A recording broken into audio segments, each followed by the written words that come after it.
आज सहबु पर गुआली जीवन के कुंजवन के अरे हाथ फूल माल धरे पिनब कान्हू के खोला कान्हू के सहबु पर गुआली जीवन कुंज के हाथ फूल माल धरे पिनब कान्हू के खोला कान्हू के तुरला रंगीन कीर्तन पार्टीर गाहक आदिम विचार फिल्म सम्बलपुरी फिल्म आदिम विचार गाना जेनटा कि नुनीर मुल्की हंसा मन करुचे यात्रा देखा के सुर रे भजन बनई छन गाउछन नाई जरा धा जमुना कुलो के नाई जरा धा जमुना कुलो के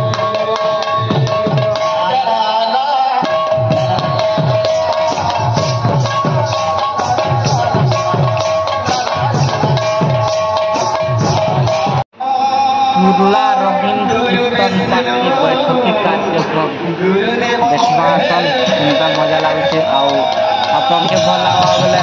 प्लीज सब्सक्राइब कर देवे लाइक टे करवा लगे करबे और शेयर कर देवे आपन बंधु मान के नोटिफिकेशन बेल के दबे देथिबे जेन द्वारा कि एंता भल वीडियो माने आपन पहला नोटिफिकेशन पे करी देखि पारबे।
किए कहे कालिया रे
अरे हाथ फूल माल धरे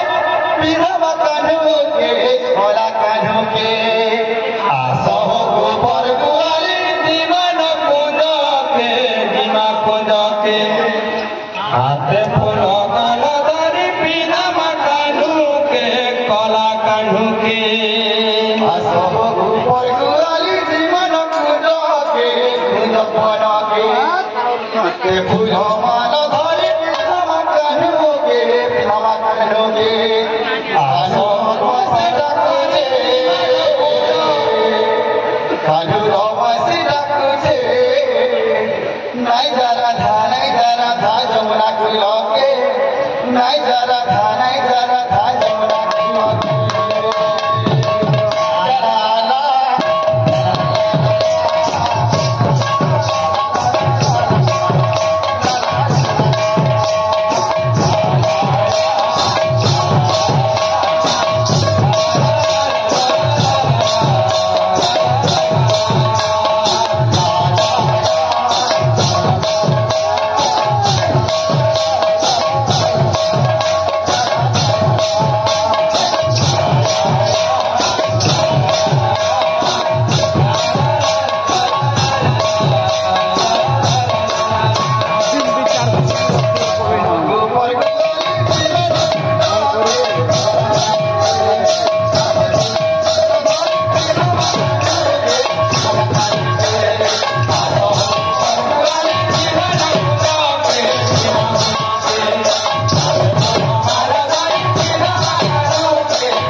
Thank you.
नित्यानंद एवं सीमा प्रधान पुष्पमाल्य और उपढौकन दे समर्थन ज्ञापन कर तेणुक माँ माउसी मान अनुरोध कर दादा भाई मान फुलहोली प्रदान कर समर्थन ज्ञापन को साफल्य मंडित करेंगे माँ मान अनुरोध कर अनुष्ठान दुर्लभ साहू एवं रामेश्वर मंच रामेश्वर पटेल अंगवस्त्र प्रदान कर समर्थन ज्ञापन कर चंद्र